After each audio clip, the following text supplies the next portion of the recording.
if you're going to handicap this game, Zion Williamson out with a hamstring injury. Suffered that in the play-in game against the Lakers the other night. Had 40 points in that game. So he was unbelievable. You were talking earlier in the show about how he slimmed down, gotten more serious about his training, keeping his body right. It's shown. But now the irony is his body has failed him, at least in this instance. So do you go with Kings based on that alone, or how do you handicap this one? It's first off, it's tough for the Pelicans to lose Zion. I think that's an understatement to say the least, especially with the shape that he's gotten in, the way that he's played the second half of the season. Again, I'm still mesmerized by the fact that he's lost 25 pounds since that loss to the Lakers that kind of woke him up in the semifinals of the in-season tournament. But with no Zion, you still have a lot of talent on the Pelicans. It's just who steps up. You need more from C.J. McCollum. You're going to have to. C.J. McCollum needs to go out there and hit at least like 5 or 6 threes. Yep. He is their deep threat, one of their deep threats. You need Brandon Ingram to now get to the level where he's the playmaker. And you need him over 4.5 assists because he had 4 last game, and that killed me too. And that felt like the easiest bet in the world. I think he'd gone over 12 of his last 15 games, and of course he has 4 assists. And I took the over 4.5. So that is how the play-in tournament has been for me for a majority of this right now. But you're going to need now Brandon Ingram to step up in the sense too. You've got some great on-ball defenders, especially a guy like Herbert Jones, who's just, Herb Jones is a monster for them. And you're going to need that with just you're going to need those mismatches where De'Aaron Fox is going to have to take on an even bigger role, right? You're going to have Domantas Sabonis is going to have to dominate inside. You're going to need second chance opportunities. One of the best rebounders in the NBA. You're going to need Domantas Sabonis to get them second chances when Kevin Huerter and Malik Monk are not going to be playing for Sacramento. Those are big losses. Kevin Huerter's taken a step back this season, but that's a big threat for them from the outside. Malik Monk probably going to be 6th man of the year. You lose Malik Monk. Those are major weapons that the Sacramento Kings have. One of the best offenses in the NBA. You're not going to have those guys out there. I just find it very tough for the Sacramento team to win this game with those 2 guys out. Yeah. Even with and you mentioned it before too, the inconsistencies of the Pelicans. The Pelicans are still a more talented team, and they've been a better team this year.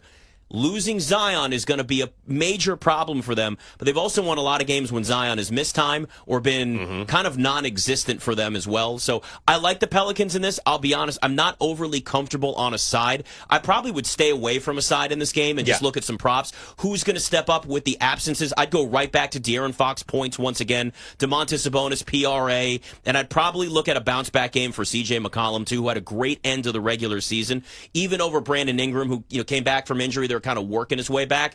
Ingram assists. Again, I'm going to go back to some of the props that didn't hit in the first game because I think they'll be in a better spot this time, especially with Zion Williamson out. It's C.J. McCollum. It's Brandon Ingram is like 2 of the biggest ones to really keep an eye on here. Since we're talking about Patriots quarterbacks, let's go to one former Patriots quarterback. I cannot believe I'm asking this question. Ask it. Do it. Let's go. God, Can't wait. It's happening. I hate myself for this. I love you for doing this. God. Tom Brady, Thomas, Edward, Patrick, Brady, the third, whatever. Sure. He keeps. Is he just bored, Mike? What is he really seriously thinking about? Maybe coming back if the time is right at the end of the season, or is he just throwing out things because he has nothing else to do? So there may or may not be a column dropping on Friday morning on WEEI.com that outlines what the Patriots would look like with Tom Brady at quarterback. There you go. Buy it in. I love it, my friend. Let's go. It's the week before the draft, and you got to get the creative juices flowing somehow, because you can only talk about Drake May for so long. So I'm gonna. You got to take it. You got to have fun with it, right? You got to take it for what it's worth. And is he, just sitting there getting his hair cut, shooting the breeze with the guy? Probably. Like, I really don't see him coming back. But look, he mentioned Jordan, and he mentions that still having that fire. He still works out. He has this deal with Noble. He's doing his TB12 stuff. Like, he's in shape. And so, he also did just get divorced last year. Like, yes, he has his kids, but he's kind of probably just sitting around like, why don't I just go play football again? I can still do it, and I'm still the best. So he's obviously the most competitive, ultra-competitive athlete we've ever seen, and he's the best NFL football player ever.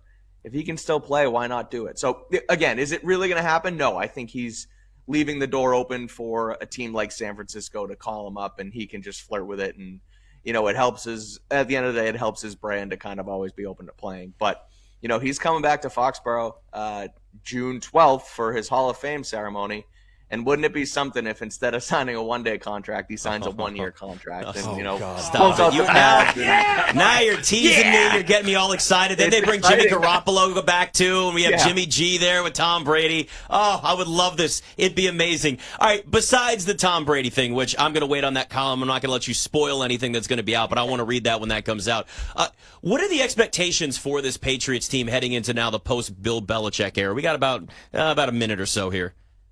Yeah, it really feels like, honestly, a build for 2025, right? You can't expect too much this season because you have the third pick, and then you're probably going to either develop Drake May or whoever it is and use Jacoby Brissett for a year and kind of just build your foundation back up because it had sort of crumbled over the years. And so it's not, I think I came on this show before last season. I probably said I thought the Patriots were going to 11 freaking games because I was just confident in it for some reason and it failed. But I don't see it this year. I don't think there's much to not that there's not much to look forward to, but wins wise, I just don't see it. I mean, 5.5, the under's juiced on screen right now. I would probably take the under. You have another good pick next year. You continue to build that foundation. It's really about building the culture back up from what sort of deteriorated last year with the fall of Bill Belichick years. How do you rank these receivers, and how many receivers go in the first round? So I'm looking again, that same domestic that I had as 6.5 receivers taken in the first round. The over's at plus 180. Okay. The under 6.5 is minus 240. So heavy juice to the under. But I would actually take the plus money and take the over 6.5 for receivers. Only because, again, it goes to the back end of the first round where there's the possibility that some of these guys like a Ladd McConkey goes to, let's say, the Chiefs at 32. You're going to have a couple wide receivers that could be taken late. The Bills need a wide receiver. They likely go receiver, let's say, at 28. So you could be in a position here where you're starting to see more receivers that are fringe first round, maybe early second round, that somebody's also willing maybe even to trade into the first round for. And I bring up the trades a lot in the NFL draft because of the fact that they're likely going to be happening because there's a lot of movement and a lot of talent that's available there. But also, too, not only are quarterbacks really expensive, but wide receivers. Look at what it's cost to pay star wide receivers now in the NFL draft. You then could have that fifth-year option for a wide receiver in the first round, even if you're taking him at 32 versus 35 right at the beginning of the second round. Those deals make a huge difference to a lot of these teams. I would not be surprised if you have over. I know that's a lot. 7 receivers in the first round is a lot, but getting into plus money, I think, is worth a little sprinkle only because of the talent that you have at wide receiver in this draft. This could be the greatest wide receiver class we have ever seen in the NFL. And again, you go a couple of years ago to the Chris Olave, Jamison Williams draft. Yeah. There were 5 that went in the first round then, and that was looked at as one of the best wide receiver classes we've ever seen. This one's better.